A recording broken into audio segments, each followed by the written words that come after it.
जिस बैर क़ारून जहल छाया, फलक दीपों से कुन में उसकी काया। नबी जी अल्लाह अल्लाह अल्लाह ला इलाहा इल्लल्लाह अल्लाह अल्लाह ला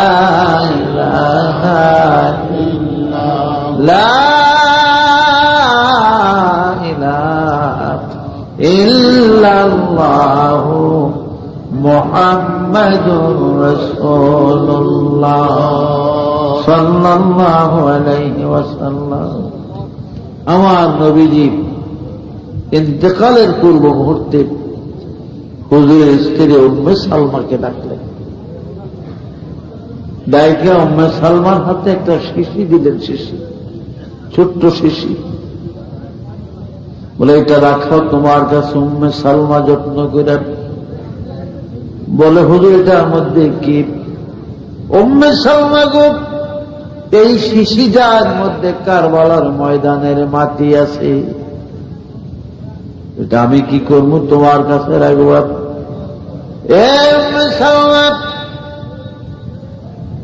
একদিন এমন সময় আসবে আমি পৃথিবীতে থাকবো না, আমার মা ফাতেমা থাকবে না, হাসান আমার আলী থাকবে না, ওমর উসমান থাকবে না, মুসলিম জানের বিখ্যাত বীর যোদ্ধারা খালেদ, ওয়ালিদ, আবু ওবায়দা, উকবা এরা থাকবে না। উম্মে সালমা আমির মুআবিয়ার ছেলে ইয়াজিদ দামেস্কের খেলাফতিতে বসবে।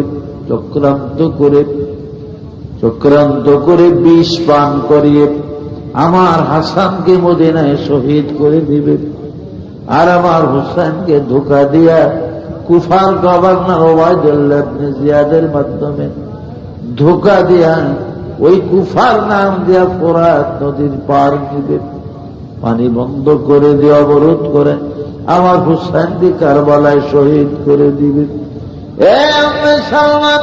এই শিশির মাটিগুলা গো যেদিন খুনে পরিণত হবে দেখবা, মনে করবা ওই দিন আমার হুসাইন কারবালায় শহীদ হয়ে যাবে। চোখের পানি ছেড়ে কারবালা কি তলোয়ার কিতাবে লেখে উম্মে সালমা রাদিয়াল্লাহু আনহা চোখের পানি ছেড়ে কাঁদে আর বলে, নবীজি গো এটা কি করলেন? আর কারো কাছে দিতেন শিশি, আমার কাছে কেন দিলেন? আমার মন বলে গো রাসূল, তাইলে বুঝি আমার ভাই হুসাইনের সাথী আমিও হব কারবালা। হুজুর বলে, হ্যাঁ তুমি তার সাথী হবে এবং যায়নাবও তার সাথী হবে। সত্যি যেদিন ইমাম হুসাইন কারবালা এসেছিলেন, নবীজির দুইজন স্ত্রী ছিল সাথে, বিবি উম্মে সালমা আর হযরত বিবি যায়নব বিনতে জাহাশ, এই দুইজন ছিল। বন্ধুরা আমার,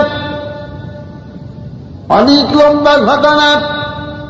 চক্রান্ত করে যখন বিষের শরবত ইমাম হাসানকে দেওয়া হল, বিষ যখন কলেজা ধরে যায়, তার ছেলে কাসিমকে ডাকলেন, কাসিম রে তাড়াতাড়ি যা রে, আমার ভাই হুসাইন কোথায় তালাশ করে নিয়ে আস। এজিদের তরফ থেকে বোধ হয় বিষের শরবত দেওয়া হয়েছে, আমি চির বিদায় হয়ে যেতেছি, যা তাড়াতাড়ি। তালাশ করতে করতে কাসিম যা দেখে রাসূলের রওজার কাছে হযরত ইমাম হুসাইন। দূরে আসলেন, ভাই গো কি হয়েছে? হুসাইনের গলায় ধরে কান্দে, চির বিদায় দাও হে আমার ও ভাই হোসেন রে, ওরে ডাকিতেছে নানা জি আর মা। ও ভাই রে এমন দারুণ বিষ রে খাওয়াইল আমারে, বিষের চোটেতে প্রাণ আমার যেতেছে বাইরে। ও ভাই হোসেন রে, ওরে ডাকিতেছে নানাজি আর মা। ও ভাই রে, শিশুকাল হইতেছিলাম মোরা দুই ভাই মিলিয়া, এখনো যাইতেছি আমি তোমার সারিয়া। ভাই হোসেন রে, ওরে ডাকিতেছে নানাজি আর মা। ও ভাই রে, নানাজির কথা ভাই রে না হবে লঙ্ঘন, আমার হইতে হবে ভাই রে এই জহর মরণ। ভাই হোসেন রে, ওরে ডাকিতেছে নানাজি আর মা। ও ভাই রে, আল্লাহ যখন আনার পাপী উম্মত বাইরে দিবেন দোজখেতে, তখন মাফ করাইব গুনাহ তাদের মোদের শহীদের বরকতে। ভাই হোসেন রে, ওরে ডাকিতেছে নানাজি আর মা। ও ভাই রে, শহীদ হইবা তুমি বাইরে কারবালার ময়দানে, ওরে নবীর বংশের কেউ রবে না শুধু জয়নালার দিন বিলে। ভাই হোসেন রে, ওরে ডাকিতেছে নানাজি আর মা। ও ভাই রে, আরো একটি কথা ভাই রে তুমি আমার রাখিও মনেতে, তোমার সখীনারে বিয়ে দিও ভাই রে ওই আমার কাশেমের সাথে। ভাই হোসেন রে, ডাকিতেছে নানাজি আর মা। ও ভাই রে, শেষ সালাম দিয়া ভাই রে আমি বিদায় হয়ে যাই। এই সালামের জবাব যেন আমি কাল হাসরের দিন পাই। ভাই হোসেন রে, ওরে ডাকিতেছে নানাজি আর মা। এমনি ভাবে হযরত ইমাম সাদাতুল চির বিদায় হয়ে গেলেন। ইন্না লিল্লাহি ওয়া ইন্না ইলাইহি রাজিউন। মদিনায় জান্নাতুল বাকিতে মা ফাতেমার পাশে হাসানকে কবর দেওয়া হয়। আজ মদিনায় গেলে পাক পবিত্র হৃদয় নিয়ে নিশির রজনীতে আল্লাহর পাগল বান্দারা জান্নাতুল বাকিতে মা ফাতেমা হাসানের রওজার পাশে জিয়ারতে বসলেন, দাঁড়াইলেন। আজও যেন শোনা যায় হযরত হাসান এবং ফাতেমার কান্দনের আওয়াজ। হযরত ফাতেমা তার সন্তান হাসানকে দিকে দিকে কান্দে আর বলে, রে আমার বাবা হাসান রে, আমি ফাতেমা আল্লাহর কসম করে বলি রে হাসান, হাসান রে, তোমার বাবা আলী কারামুল্লাহ ওয়াজহুকে আমি আবার বিবাহের মোহরের টাকা ক্ষমা করে দিয়েছি রে হাসান, একমাত্র বাবার গুনাহগার উম্মতের নাজাতের জন্য। এই প্রতি উত্তর কান্নার শব্দ আজও হাসানের রাওজা থেকে নবীর পাগলরা শুনে।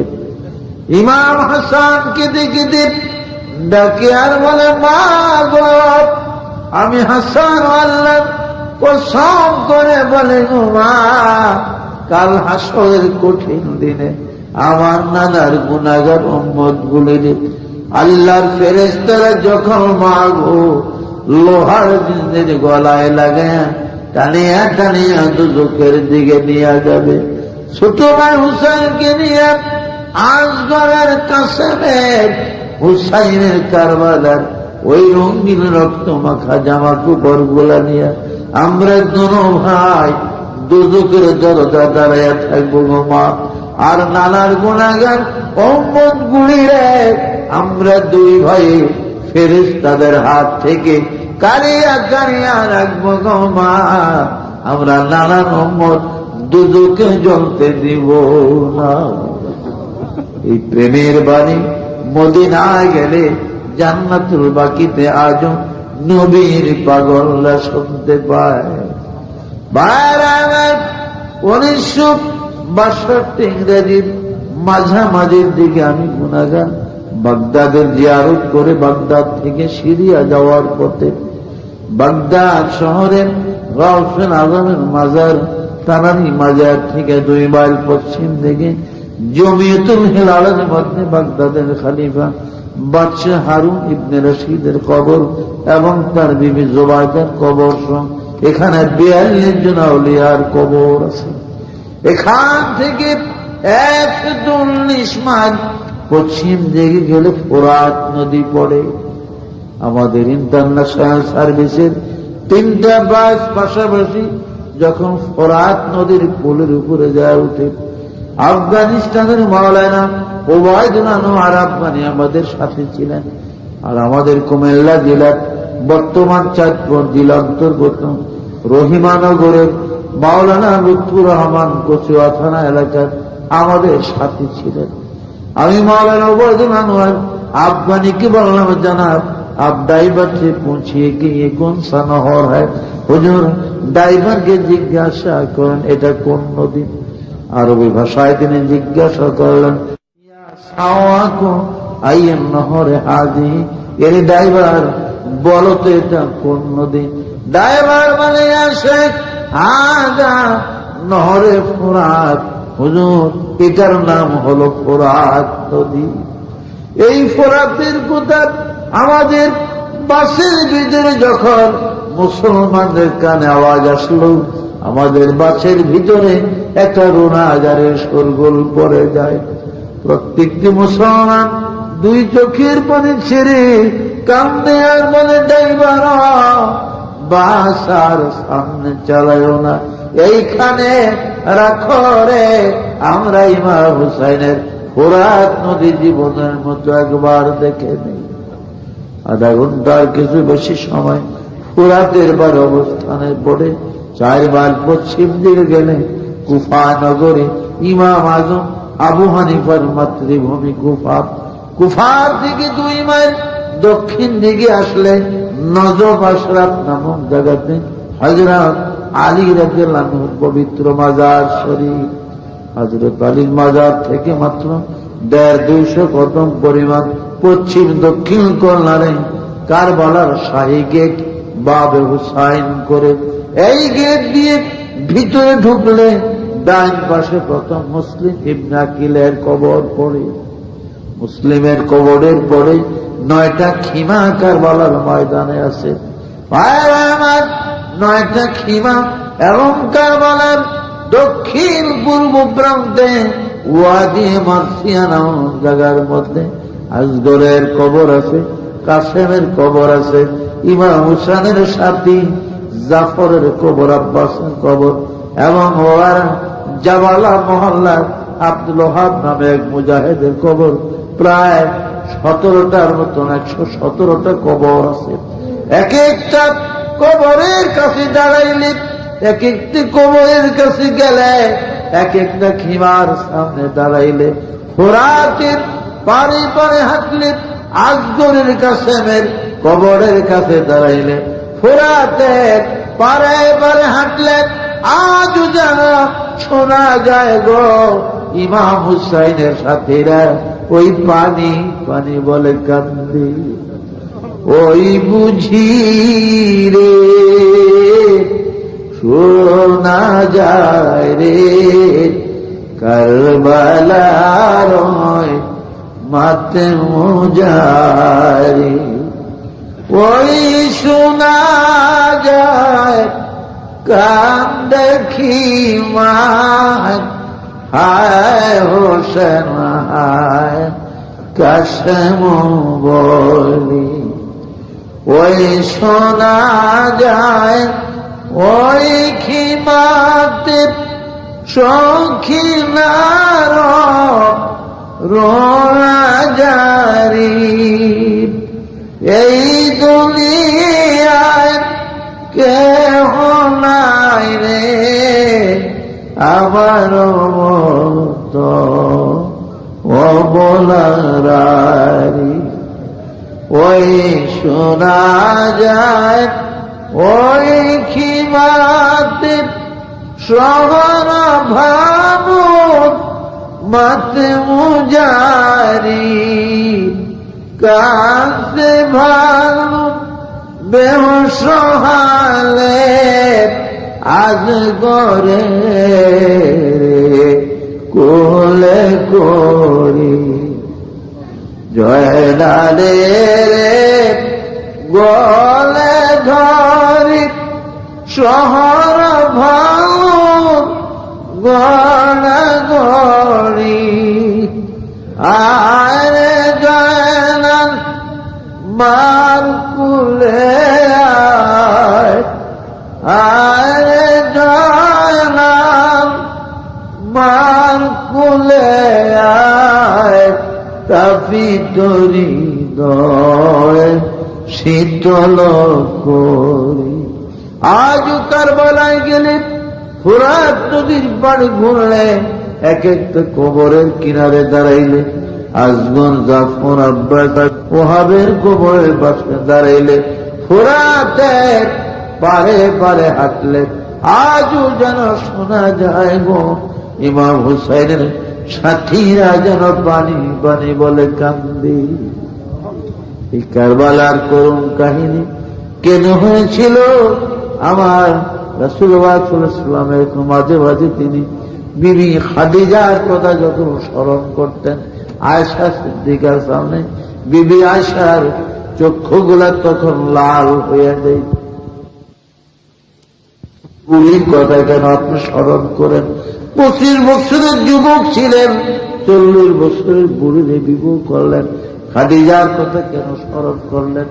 রাসূল চোখের পানি ছেড়ে কাঁদতেন আর বলতেন, আসি গো আমি খাদিজার কথা স্মরণ করলে চক্ষু তোমার লাল করো না। খাদিজা আমার দুঃখের দিনের সাথী গো, তুমি আমার সুখের দিনের সাথী।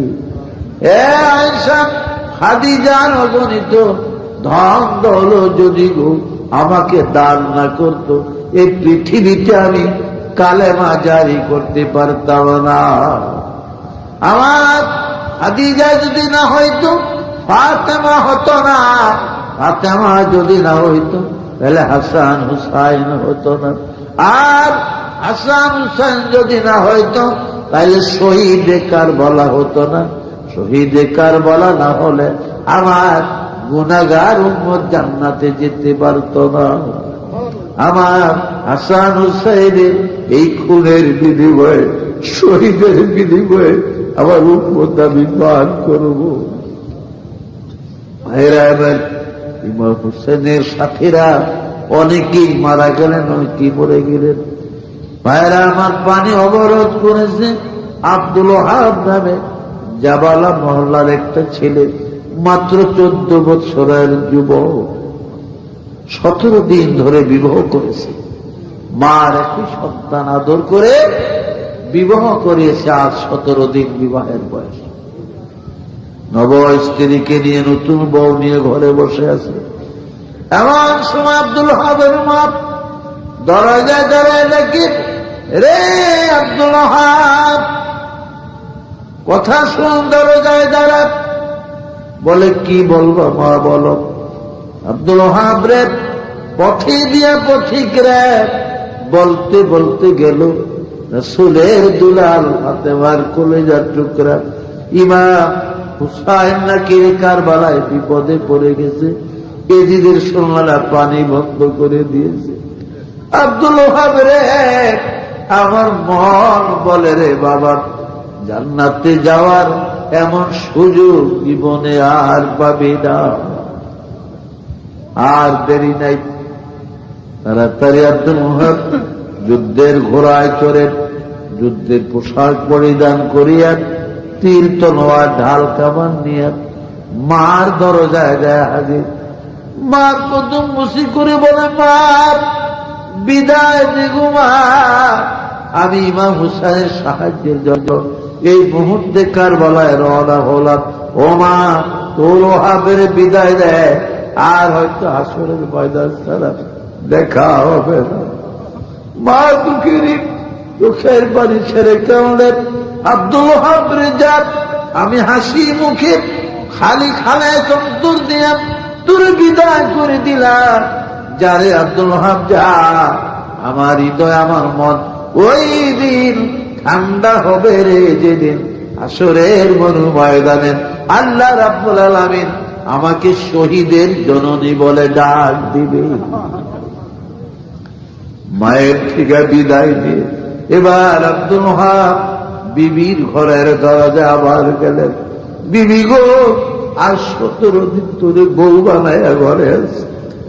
জীবনের কত পরিকল্পনা, সংসারের কত বিলাস জীবন তোর চোখে ভাসতেছিল বিবি, সবই তো বিস্মার হয়ে যাবে। এ বিবি, বিবি গো, তোর জীবন রাখার কয় তোর পূরণ হলো না। রাসূলের নাতি ফাতেমার দুলাল হুসাইন গো, কারবালায় বিপদে পড়ে গেছে। আমি মুসলমান হয়ে কেমন করে বসে থাকি? হে বিবি, বিদায় দে, আয় তো হয়তো গো বিবি, হাসরের ময়দান ছাড়া আর দেখা হবে না। আব্দুল ওহাবের 17 দিনের পূর্বের বিবাহিত স্ত্রীর স্বামীর কদম বসি করেন, বলে স্বামী গুজার ও সব আল্লাহর শাশুড়ি আম্মা যখন আপনাকে বিদায় দিয়েছে গো স্বামী, আমি সাথে সাথে এই দেখেন হাত পায়ের শরীরের গহনা পত্র গুলা খুলিয়া পালাইছি। যান স্বামী যান, আমি মন উজাড় করে অন্তর থেকে আপনাকে চির বিদায় দিলাম। যান, আমার মন আমার অন্তর ওই দিন শান্তি পাবে। স্বামী গো, যেদিন হাসরের ময়দানে আমার আল্লাহ পাক আমি অভাগিনীকে শহীদের স্ত্রী বলে ডাক দিবে। তারাই ছিলেন মুসলমান, তাদের ছিল ঈমান, রাসূলের প্রতি, আওলাদের প্রতি কত প্রেম, কত মহব্বত তাদের ছিল। সুবহানাল্লাহ।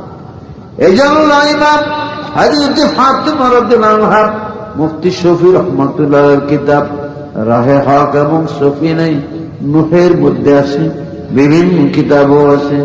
আমার হাসান হুসাইনকে ভালোবেসে তাদের দুঃখের জীবনের কথা স্মরণ করেন। আমার বাবার কোন উম্মতের চোখের যদি 1 ফোঁটা পানি জমিনে পড়ে, কসম আল্লাহর বাবা, ওই উম্মত ছাড়া আমি ফাতেমা জান্নাতে যাব না। বলেন আলহামদুলিল্লাহ। আছি ভাইরা, এই গোবিন্দর মুসলিম নগর, এই মাদ্রাসা নবীর ঘর, আপনারা বহু টাকা পয়সা অনেক কিছুই মাদ্রাসার জন্য আপনারা দান করেছেন, এর যাজা খায়ের অবশ্যই পাবেন, এর প্রতিদান। কারণ এর প্রতিদান আল্লাহ অবশ্যই দিবেন। তবে যা হোক, আপাতত কিছু যদি কেউ বাকি থেকে থাকেন আপনারা কিছু দেন, 100, 200, 500 আসেন নাকি কিছু বাকি থাকি আপনাদের। بلغ العلا بكماله كسب الدجى بجماله أسود جميع خصاله। প্রত্যেকে কয়েকবার আস্তাগফিরুল্লাহ পড়েন। বিসমিল্লাহির রহমানির রহিম। আস্তাগফিরুল্লাহ আস্তাগফিরুল্লাহ আস্তাগফিরুল্লাহ রাব্বি। বিসমিল্লাহর সাথে সূরা ফাতিহা একবার আর সূরা ইখলাস অর্থাৎ কুল হুয়াল্লাহ শরীফ 3 বার সকলে পড়েন। এটা কবরবাসীদের প্রতি লক্ষ্য করে। ربنا ظلمنا أنفسنا وإن لم تغفر لنا وترحمنا لنكونن من الخاسرين رب ارحمهما كما ربياني صغيرا رب ارحمهما كما ربياني صغيرا رب ارحمهما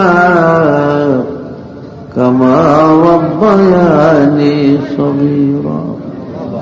يا الله 2 দিন ব্যাপী মাদ্রাসা ইসলামী জলসা শেষ মুহূর্তে আমরা আপনার শাহী দরবারে জীবনের গুনাহ লইয়া হাত উঠাইছি। আল্লাহ গো, আমাদের সকলের জীবনের গুনাহ মাফ করে দে। ইয়া আল্লাহ, এর হাদিয়া সওয়াবগুলি প্রিয় নবীজি রওজা পাকে সোনার মদিনায় পৌঁছিয়ে দেন। রাসূল পাকের আলো আওলাদ আজওয়াজ মুতাহারাত রিদওয়ানুল্লাহ আজমাইন দরওয়াজে পৌঁছিয়ে দেন। तमाम अंबिया, तमाम जाने मोमिन मोमिनात, मुस्लिम मुस्लिमात, फिर माशाइख वाले गाउस कुतुब প্রত্যেক দরওয়াজে পৌঁছিয়ে দেন। আল্লাহ আমাদের মা বাবার কবর জান্নাতের বাগান করে দেন, তাদের কবরের হাদিয়া পৌঁছিয়ে দেন। আল্লাহ ইয়া মাবুদ, আল্লাহ আমাদের মধ্যে যারা বেনামাজি তাদের নামাজি বানায়া দেন, বেরোজাদারকে রোজা রাখার তৌফিক দেন, বেপর্দা মা ভগ্নী করে পর্দা নিশীন বানিয়ে দেন, পিতা মাতার অবাধ্য সন্তান মা বাবার খাদেম বানিয়ে দেন। আল্লাহ যারা বিমারি তাদের বিমারকে আরোগ্য করে দেন, অভাবী যারা তাদের অভাব দূর করিয়া দেন, বেরোজগার যারা তাদের রুজির বন্দোবস্ত করিয়া দেন। ইয়া আল্লাহ, আল্লাহ পাক, আল্লাহ গো, সারা জীবনে গুনাহ লইয়া উঠেছে। আল্লাহ মেহেরবানি করে আমাদের জীবনের গুনাহগুলি মাফ করে দেন।